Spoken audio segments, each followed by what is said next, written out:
Well, Embiid said after the game that he thought the turning point was actually when he did pass away from when he's under the basket and he could basically dunk the ball, and he passed it. I think it was maybe I can't remember who he passed it to, who came in for a dunk, and the guy hit one free throw, 1 out of 2, but he should have had a basket right there.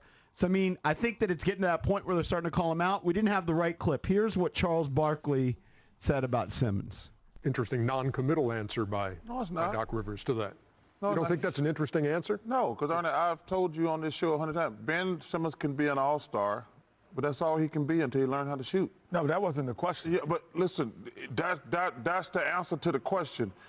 If a guy is, my second best player can't shoot, I can't go to him with the game on the line. I don't even have him in the game. He didn't want to throw the kid under a bus. He said, it doesn't matter. We sit here. We're basketball guys. We know basketball. You can't have a guy on the court who's afraid to shoot the basketball. But I know that's what you think. We were just responding to what Doc said. That's a non-committal answer. He's in a bad situation. He don't want to throw the kid under the bus, but we have to do our job. We talked about it at halftime. The guy's giving the ball up to Joel Embiid at half. He's giving the ball up to Joel Embiid at half court because he's terrified. This play in particular. This dude is scared to death.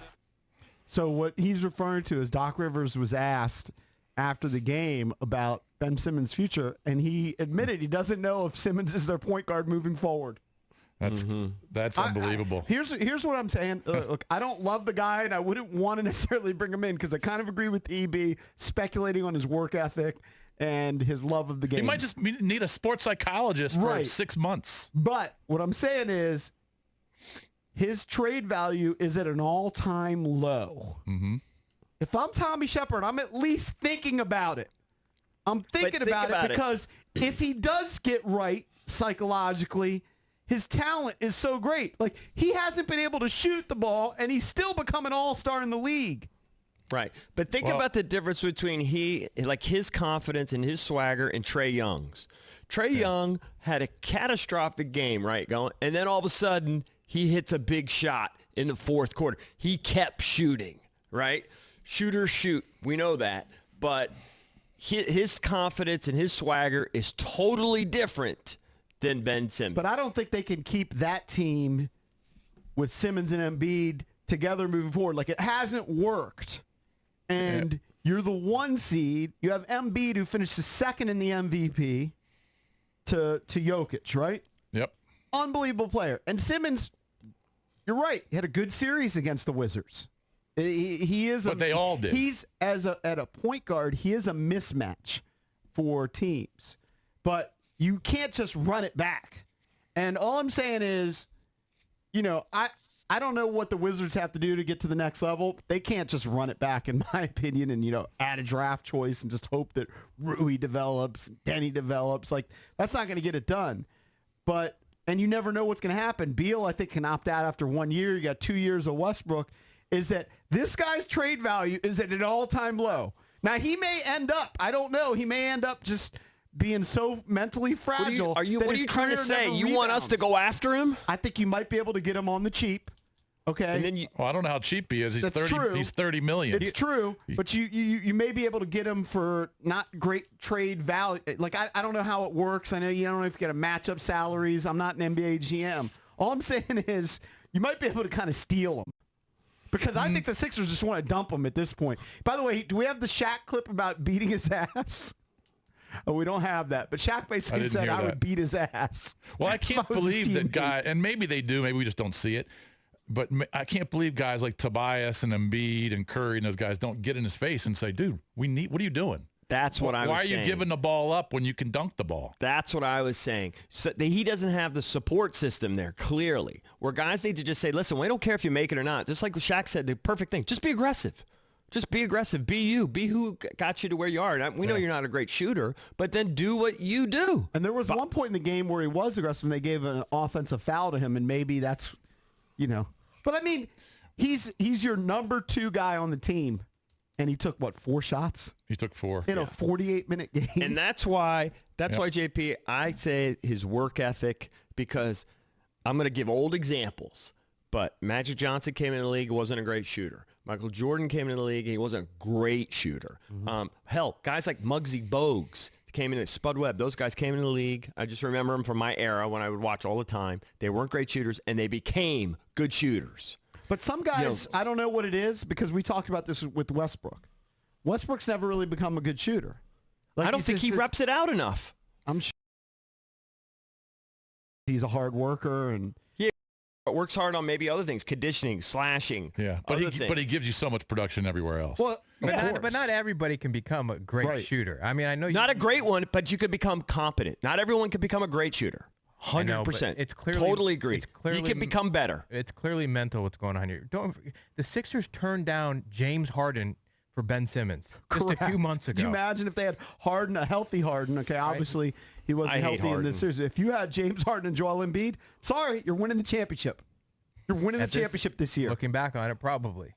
I don't know. I don't know what you can do with Simmons, but the fact that he's only giving you 4 points, 5 points, and he averaged less than 10 points in the series. Are you guys a mental midget? That's crazy in this day and age in the NBA, where it's so easy to score. All right, I get it in the playoffs. Games start to tighten up and teams start to defend better. But if you're a superstar, borderline superstar, you've got to average more than 9 a game. Are you all discounting, and we can throw it out there, 800-636-1067. Should the Wizards think about making a play for Ben Simmons? He's at an all-time low trade value. I don't, because no interest. What if he gets into a big series like he is against the Hawks and he does the same thing for you? We already got one guy that can't shoot late in games. I mean, you want another one? Now you want to have two of them? You would probably end up moving him. But I mean, if you bring in Ben Simmons, I think Westbrook's better than him. I agree. Yeah, I'm not trading Simmons for Westbrook. So why am I doing it? Just to change for the sake of change? He's a lot younger. Upside. You're just looking for change for the sake of change, and you're downgrading. Well, yes and no. I mean, you saw what he did against the Wizards. So he fell apart in this series for sure. But it's not like even his free throw percentage, it's never been good. But I looked at his career stats. It's always been above 60%. Yeah. And it like was, he became a 30% shooter.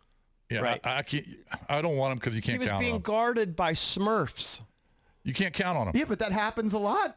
It's not, you know what I mean?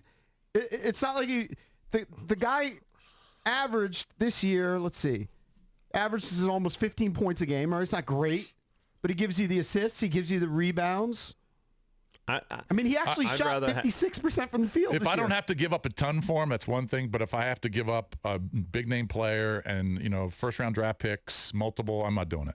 I'd rather have the energy that Russ gives you. Yeah, I'm certainly not trading Russ. I'd rather have that energy. Well, yeah. Huh? I'm certainly not trading Russ for him. Well, JP is. No, I wouldn't trade Russ for him.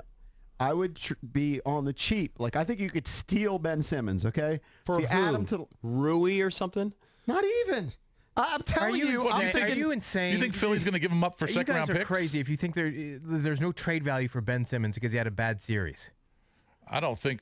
I'm not saying there's not trade value. I'm just not giving up. I just don't want him. I'm not giving up multiple players and multiple picks for him. I don't think there's going to be a big trade market for Ben Simmons. I don't. It's not. He makes a lot of money. All right. I don't think there's going to be this big trade market. I'm telling you, I think you could get him on the cheap. And for who? And then you can. I don't know. But then you could maybe end up moving Westbrook for something else. I don't want a guy who's taking 4 shots in a huge series, in a huge Game 7. I don't want that guy. Maybe in 2 years he's a different player. I don't want him right now. Well, Paul George was everyone's foil last year in mocking him, and he figured it out. Correct. Talent wins out. Ben Simmons will figure it out. That's why I'm saying that I would be interested in picking him up if he was available. When the head coach, after Game 7, says, I don't even know if he's my point guard moving forward, he's available. And his stock is at an all-time low. Well, if Doc Rivers is saying that, why would Tommy Shepard want him as your point guard? Because you might be able to get him right. I don't know. He is an immense talent. That's a lot of counseling. It's undeniable. I don't know how you get him right. How do you get him right? It's mental. It's not physical. At the end of the day, JP, you're saying you want an add Ben Simmons and subtract Russ, whether it's straight up or a different I wouldn't do deal. It straight up. I don't want that.